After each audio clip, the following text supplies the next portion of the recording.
की 59 विधानसभा सीटों पर इस समय चुनाव हो रहा है। का बिजनेस नहीं है, हम लोग परेशान हैं। और इसने कांग्रेस ने जो बनाए बेच रही है, पूरी तरह से बेच रही है पूरा देश। वो ऐसे समर्थक है कि भैया बोलने के लिए इतने उतारू हैं कि अगर वो गिर भी गए हैं फिर भी वो अपने मुद्दों से पीछे नहीं हट रहे। बिल्कुल मोहन लग रही है। मैडम बर्दाश्त करें, बिजनेस है ही नहीं। बस बात चुनाव के बाद उनके समर्थन के बाद पूरा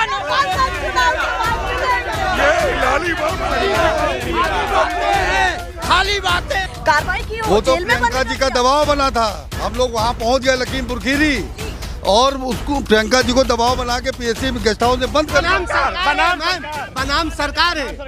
सरकार चाहती तो विरोध कर सकती थी।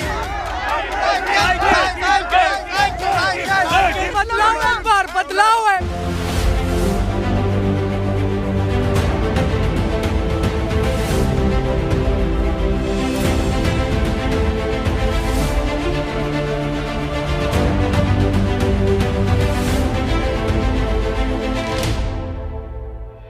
नमस्कार, बहुत स्वागत है आप सभी का। मैं आपके साथ मीरा राजपूत और आप देख रहे हैं हिंदी खबर का खास प्रोग्राम महासंवाद मीरा के साथ। चौथे चरण का दंगल शुरू हो चुका है। सुबह से सभी मतदाता निकले हुए हैं, कोई वोट करके आ चुका है, कोई जा रहा है। और बातें ऐसी भी होती है कि भैया पहले मतदान फिर जलपान। बहुत सारे एंगल्स देखने के लिए मिल रहे हैं, पर चौथा चरण बहुत महत्वपूर्ण हो जाता है क्योंकि कई ऐसी सीटें हैं जो विवादों में बनी रही। उससे पहले आपको बता देती हूँ कि 9 जिलों की 59 विधानसभा सीटों पर इस समय चुनाव हो रहा है, मतदान हो रहा है। सभी लोग अपने घरों से बाहर निकल रहे हैं। जल्दी जल्दी हॉट सीट भी बता देती हूँ कि चौथे चरण में कौन कौन सी हॉट सीट रहने वाली है। लखनऊ, इसे यूपी की राजधानी लखनऊ, साथ में आप उन्नाव और रायबरेली, और एक सीट ऐसी भी जो कुछ महीनों पहले विवादों में रही, वो है लखीमपुर खीरी। लखीमपुर खीरी को लेकर के भी चौथे चरण में एक बयान सामने आ चुका है कि अखिलेश यादव कहते हैं कि आजाद भारत में लखीमपुर खीरी जलियांवाला बाग बन करके रह गया है। वो चौथे चरण में सीट आती है, उसको लेकर के माहौल क्या है। वहीं बीजेपी कहती है कि टक्कर में तो कोई है ही नहीं, दमदार काम किया है और 350 पार करके रहेंगे। तो चौथे चरण में माहौल क्या बना हुआ है, इतनी हॉट सीटें इस बार दिखने को मिल रही हैं। इस चरण में माहौल क्या है, मुद्दे क्या है, कॉमन रहने वाले, कुछ अलग रहने वाले हैं। और लोकेशन सबसे पहले आपको बता देती हूँ, रायबरेली के मनसा देवी मंदिर के पास हैं हम, और सदर आपकी विधानसभा लगती है ना? जी। सदर ही लगती है। तो चलिए चर्चा की शुरुआत कर लेते हैं। तो एक बार जोरदार तालियां सभी लोग बजा दीजिए अपने लिए जो मतदान करके आए हैं या मतदान करने जा रहे हैं। अब सबसे पहले आपसे बात करती हूँ, माहौल बताइए इस बार क्या लग रहा है पाजी? 2022 में बड़े मुद्दे क्या हैं? चौथे चरण में बहुत सारी सीटें ऐसी रही हैं जो काफ़ी महत्वपूर्ण है, जैसे लखीमपुर खीरी जहां पर हम खड़े हैं, रायबरेली, और साथ में यूपी की राजधानी लखनऊ भी चौथे चरण में ही निपटने वाली है। तो मुद्दा क्या लग रहा है इस बार? मुद्दा मेन महंगाई है जी। और जो सबसे पहले ये बताइए कि बटन दबा के आ चुके हैं। जी। चलिए, बटन तो दब चुका है, अब जल्दी से बताइए कि बटन दबा तो क्या कुछ आपने सोचा और बटन दबाने के बाद क्या महसूस किया है? मुख्य मुद्दे महंगाई हैं जी। और जो है हमारा जो बेरोजगारी है, हाँ। बच्चों को नौकरी नहीं मिल रही है, बिजनेस रह नहीं गया है। तो आप कह रहे हैं कि रोजगार के मामले में सरकार पीछे रही, जी। शिक्षा के मामले में आपको लगा कि डामाडोल हो हाँ गया। जी। तो क्या कहना चाहते हैं जब सरकार कहती है कि 5 साल में काम हुआ, उस पर विश्वास क्यों नहीं हो पाता है? जब कहते हैं कि सबका साथ सबका विकास हुआ, काम किया है, पहली सरकारों से तो बेहतर ही किया है। कई चीज ऐसे हैं, जैसे पेट्रोल महंगा हो गया, पेट्रोल की वजह से हर चीज महंगी हो चुकी है, सब कुछ बेच डाला। तो आप क्या कहना चाहते हैं? चाचा बटन दबा के आ गए हैं, जाने वाले हैं? नहीं। चलिए, दबा के आ गए हैं तो बताइए इस बार का मुद्दा क्या है? रोजगार को लेकर के जैसे उन्होंने बात की है, महंगाई, बेरोजगारी, हाँ। मेन मुद्दे तो यही हैं, बाकी तो सब चल ही रहा है। काम किसने किया इस पर ये बताइए? भूतकाल में कोई सरकार अच्छी लगी हो या फिर वर्तमान में जो रही इसके थी? पहले जो सरकारें रही हैं उन्होंने इतना भ्रष्टाचार नहीं फैलाया है कि सब कुछ बेचे डाल रहे हैं, पूरा हिंदुस्तान बेच डालेंगे। बेचना नहीं कहते, जनता जान नहीं पा रही है, जनता जान नहीं पा रही। इसीलिए हर आदमी बेरोजगार हो गया है। हाँ।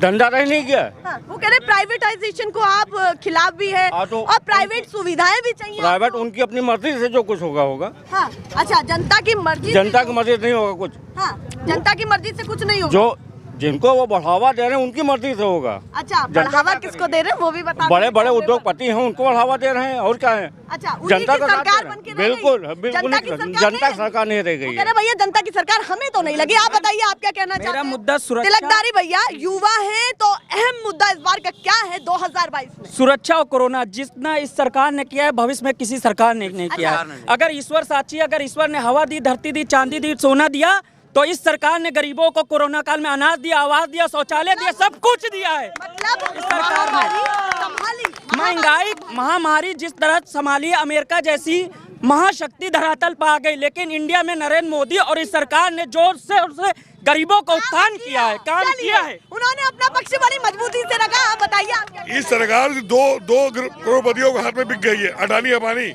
उस जो कमाया उसको दे दिया, जो बेचा उनको दे दिया, देश को गिरवी रख दिया। BSNL बेच दिया, रेलवे स्टेशन बेच दिए, BSNL बेच दिया, LIC बेच दी, सब कुछ बेच दिया देश का, बचा के देश में। नारा नहीं, अभी सब बात कर रहे हैं तो बात होनी चाहिए। नारे किसी भी पार्टी के नहीं लगेंगे। सबसे पहले आपसे पूछती हूँ, वो कह रहे हैं हमें तो निजीकरण नहीं भा रहा है। ये बताइए, जब जनता को सहूलियत नहीं है तो वोट तो आपको उनका भी लेना है और अपना भी देना है और सरकार को सभी के हिसाब से काम भी करना है। तो ये बताइए संतुष्ट कितनी है जनता या हवा हवाई? नहीं, हवा हवाई बातें नहीं है। जैसा कि निजीकरण का आप बता रहे हैं, ITI थी सरकारी, अगर इसका निजीकरण हो गया होता तो सही से चलती। कुछ जगह सरकारी की जगह निजीकरण होना भी जरूरी है, नहीं तो निस्वार्थ आदमी सिर्फ पैसा लेते रहता है, खत्म कर देता है। ITI का क्या हुआ? सरकार लगातार विकास के रथ पे चल रही है और चलती रहेगी। इस सरकार ने जैसी सुरक्षा दी है, न भूतो न भविष्य कोई दे पाया न दे पाएगा। ऐसी भी है चौथे चरण में जो विवादों में रही है बीजेपी के लिए, बिल्कुल वो मैम जानते हैं, वो जानते हैं सरकार की हो सकती कुछ गलतियां हो, लेकिन उस सरकार ने निष्पक्ष कार्रवाई हमारे योगी जी ने किया है। बड़ा खामियाजा तो नहीं कुछ नहीं, गरीब वर्ग हमारे साथ है, कोई प्रभाव नहीं है। कोई प्रभाव नहीं। योगी जी निष्पक्ष चुनाव करेंगे और निष्पक्ष कार्रवाई उसके ऊपर करके रहेंगे। उन्होंने बता दिया। अब आप बताइए। मुर्गी चोरी और बकरी चोरी के जो अपराधी हैं वो जेल में बंद है, और जो हत्याओं का अपराधी है वो आजाद घूम रहा है, आजाद घूम रहा है। ये है सरकार। तालियां उनके पक्ष हो सकती है, लेकिन आपके पक्ष में भी जो कोर्ट ने उनको एक सेकंड भैया, आशीष मिश्रा को रिहाई किसने दिया? कोर्ट ने, ना कि योगी आदित्यनाथ ने दिया है। तो आप कोर्ट की मानेंगे कि आप समाजवादी पार्टी की मानेंगे? सरकार की तरफ से चलेंगे आप? सरकार की ढिलाई पे दिया, सरकार की ढीलेपन पे दिया है। सरकार ने लाचार कर दिया मुकदमे को। आप क्या कहना चाहते हैं? देखिए उन्होंने बहुत सारी योजनाएं गिनाई, उपलब्धियां गिनाई, उनको लेकर के क्या कहना? थोड़ा आगे थोड़ा सा। हाँ बताइए क्या कहना चाहते हैं? राम रहीम को उन्होंने बेल दे दी, उनका फुल पैरोल दे दी है, और जेड प्लस उनको सुरक्षा दी रखी हुई है। ऐसे वो जो बलात्कारी साबित हो चुका है, CBI की कोर्ट में साबित हो चुका है। बताइए चाचा आप बताइए। हमको चोरों की सरकार नहीं चाहिए। हाँ। हम खुद कमाते हैं। आप ये बताइए सबसे पहले उम्र कितनी है आप? मेरी जो है 64 साल में। 64 साल है, तो इतना अनुभव है, उस हिसाब से क्या लगता है कि कोई सरकार बेहतर भी है या नहीं? कोई पार्टी बेहतर भी रही या नहीं? देखिए कोई भी पार्टी बेहतर नहीं थी, सब चोर थी। अच्छा, सभी चोर। चोरों की सरकार नहीं चाहिए। बिजली पानी रोड चाहिए। मुझको खाना पानी नहीं, माँ बाप ने पैदा किया मेहनत करने के लिए, मेहनत करके खाते कमाते। अनाज नहीं चाहिए, हमको चाहिए रोजगार, चाहिए नौकरी। हमको 5 किलो अनाज नहीं चाहिए, हमको अपने पैर पे डिपेंड करिए, हम अपने पैर पे कर लो, हमको नौकरी दीजिए, अपने हाथ से कमाएंगे, मेहनत करके कमाएंगे। हमको भीख नहीं चाहिए 5 अनाज की, हमको भीख नहीं चाहिए अनाज। 5 किलो अनाज मिल रहा है, गल्ला मिल रहा है, राशन मिल रहा है, वो नहीं चाहिए। हमको चाहिए नौकरी, बिजनेस चाहिए हमको। विकल्प क्या रहा इस बार? ये बताइए। बटन दबा के आए जी? अच्छा, बटन दबा के आ गए। विकल्प क्या रहा आपके लिए इस बार? बेरोजगारी जो हमको एक भिखार लाचार बना दिया है, अनाज देके राशन देके, हमको ये नहीं चाहिए। हमको चाहिए बिजनेस, रोजगार, नौकरी चाहिए। पेपर लीक होते हैं, कितने 5 पेपर लीक हो चुके हैं। बच्चों का भविष्य बेकार हो रहा है, बच्चों का भविष्य बेकार हो जाए। 5 सरकार में जो पेपर लीक करेगा, JCB भी खड़ी तैयार है, उनको चलने के लिए तैयार है। आप दोबारा बुलडोजर बाबा जाने वाले हैं, बुलडोजर बाबा जाने वाले हैं। गठबंधन की सरकार है आने वाली। 3 फेज में सपा सेंचुरी पार कर गई है। अच्छा 3 फेज तो सेंचुरी पार कर गई है। 3 फेज में 3 चरण में सपा सेंचुरी पार कर गई है। बड़ा बयान उन्होंने दिया है।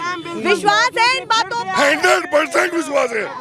आ रहे हैं योगी जी आने वाले हैं। योगी जी बिल्कुल नहीं आएंगे अब की। क्या ऐसी बड़ी चीज है जो चुनौती दे रही है बीजेपी? सबसे महंगाई और बेरोजगारी, बस ये सब मेन मुद्दा है। अगर मार खाएंगे तो महंगाई और बेरोजगारी से। हाँ, अनाज देके कुछ नहीं भला हुआ गरीबों का, सिर्फ ये क्या है? ये बताइए क्या इस बार सोचा आपने? स्वास्थ्य, शिक्षा, रोजगार किसने दिया? हाँ? किसने दिया? हमको 2017, 14, 19 बहुत अपेक्षा थी, लेकिन धरातल पे हमें कुछ नहीं मिला, सिर्फ कास्टिज्म के अलावा। हाँ, जातिवाद के अलावा कुछ नहीं मिला। आप बताइए आप क्या कहना चाहते हैं? पहले लड़े थे गोरों से, अब लड़ेंगे चोरों से।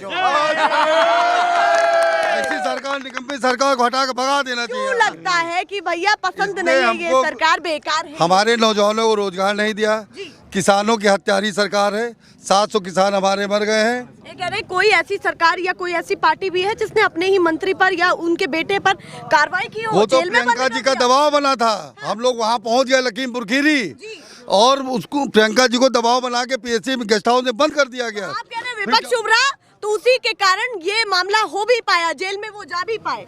बिल्कुल बिल्कुल, कांग्रेस की देन उसके बाद जमानत मिल गई उसको, उसी दिन जमानत मिल गई। पहले चुनाव में जमानत मिल गई उसको, जो किसान का हत्यारा। वो कह रहे वो किसी पार्टी ने थोड़े दी है, वो कोर्ट दे रहा है।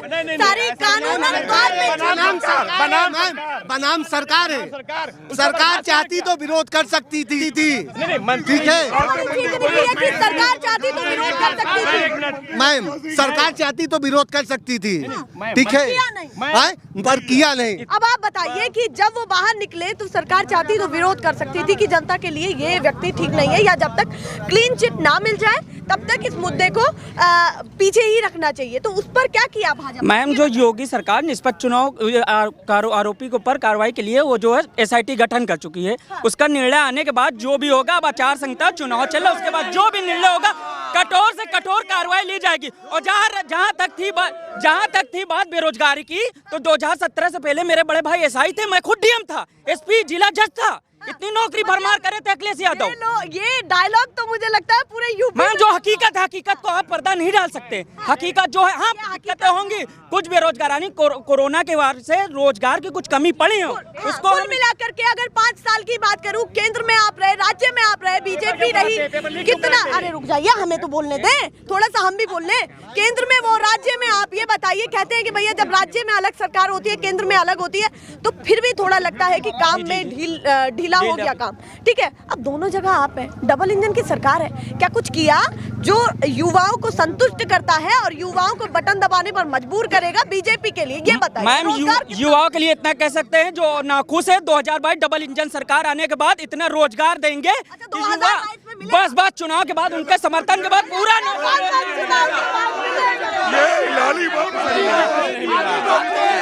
खाली बातें हैं, फर्जी बातें और कुछ नहीं। जो कुछ नहीं मिला, नहीं मिलेगा। जो मिल चुका कभी नहीं मिला, ना मिलेगा। आज योगी सरकार में सब कुछ मिला है। जो ये गलत है, ये गलत है। ये भाजपा कर दिया, हमको गल्ला दे के भिखारी बना दिया। हमको भीख नहीं चाहिए। एक मिनट भाई साहब, एक मिनट, कभी एक मिनट, कोई सरकार पैदा भाई आज तक कि किसी गरीब को कोई भोजन खिला दे? कोई सरकार पैदा भाई आज तक? वो भाजपा ने किया है। भाजपा ने किया। कभी लेकिन जानवरों ने कितनी खेती बर्बाद की है, बर्बाद है। कभी भाजपा जो है व्यापारियों की पार्टी कराती थी। आज जितना व्यापारी जो है उससे नाखुश है, कुछ नहीं उनको दिया। टैक्स हमसे लेंगे, अनाज उनको बांटेंगे। हमारे लिए क्या किया? जनता के लिए कुछ नहीं किया। हमारे लिए क्या किया?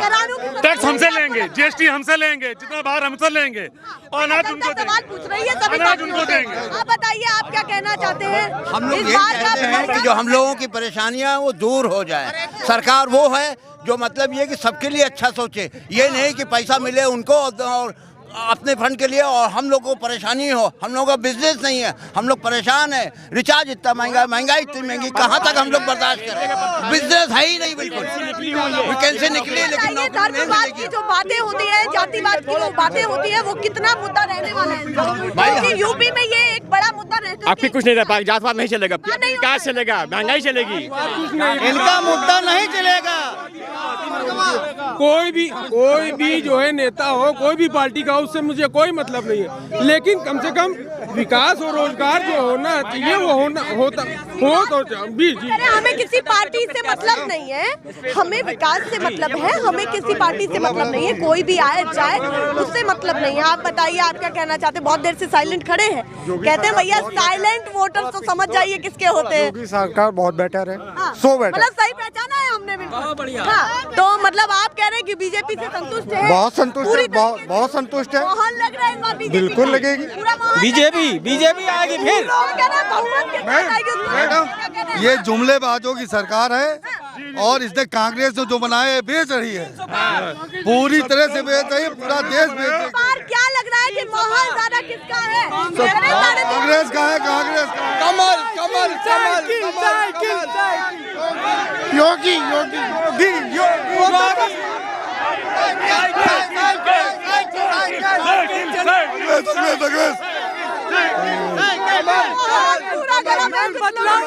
बदलाव है, आप ये बताइए, आपकी कितनी उम्र है? 19 साल उम्र है, बदलाव की डोर इस बार, बदलाव की डोर। एक बार रायबरेली गुरुद्वारे बुला के जीत जाएगा, रायबरेली गुरुद्वारे में आए योगी जी। मतलब आप कह रहे हैं सबके साथ आए? हाँ, रायबरेली गुरुद्वारे में दर्शन जरूर करें रायबरेली। अब रुकिए भैया, रुकिए, नारे ना लगाएं, एक एक से बात करने दे। उनकी 19 साल की उम्र है, आप बताइए पहला मतदान आपका रहा? हमने नहीं डाला। अच्छा, अभी नहीं डाला है?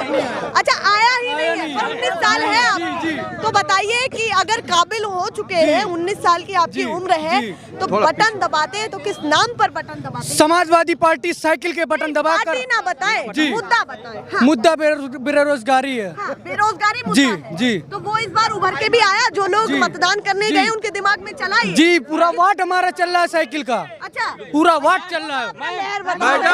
आप बताइए, आप क्या कहना चाहते हैं? समाजवादी पूरी नहीं की है, उसको विकास केवल के अलावा दूसरी कोई चीज दिख नहीं रही है।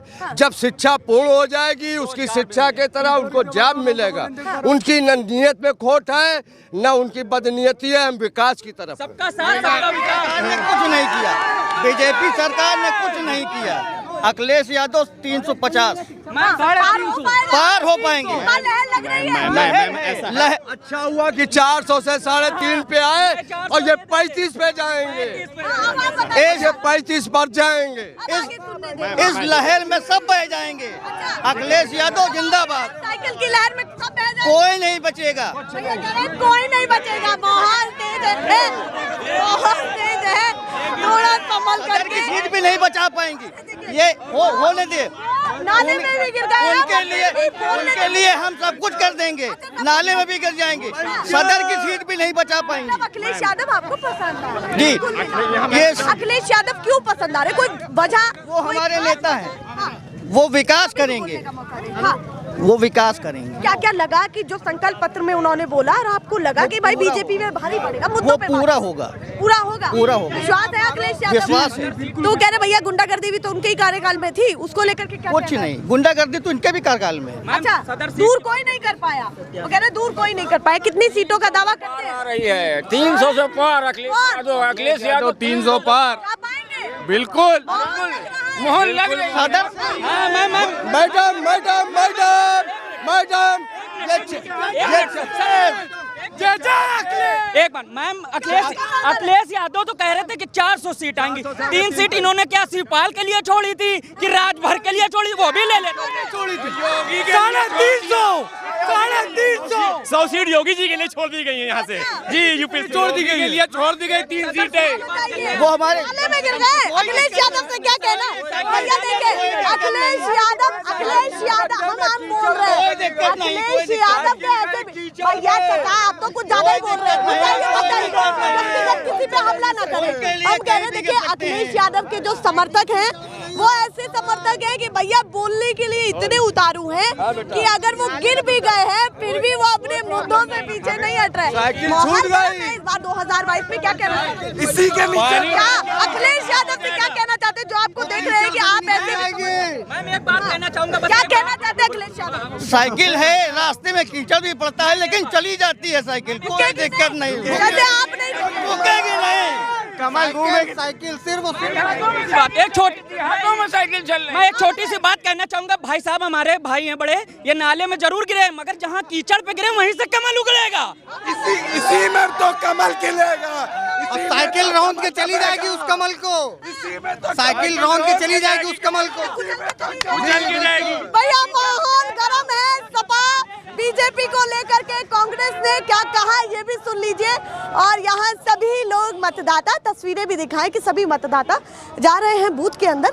सभी की बड़ी तैयारी है। ये मुद्दे हैं वाकई धरातल के मुद्दे हैं कि चौथे चरण में जो हॉट सीटें बनी हुई हैं, जैसे मैंने नाम आपको बताया, लखीमपुर खीरी, उन्नाव, हरदोई, बांदा, लखनऊ, यूपी की राजधानी लखनऊ, और जिस जगह हम खड़े हैं वो रायबरेली। तो इतनी सारी हॉट सीट पर क्या हाल होने वाला है इस चरण में, वाकई बवाल होगा क्योंकि ये महत्वपूर्ण चरण है जिसमें सपा भी उभरती हुई दिख रही है, जिसमें बीजेपी भी उभरती हुई दिख रही है और कांग्रेस भी अपने गढ़ को संभालती हुई दिख रही है। ये है हाल चौथे चरण का। आगे जो भी अपडेट होती होगी आपको लगातार दिखाते रहेंगे, पर फिलहाल के लिए नमस्कार। मैडम नंबर है हमारा, व्हाट्सएप नंबर।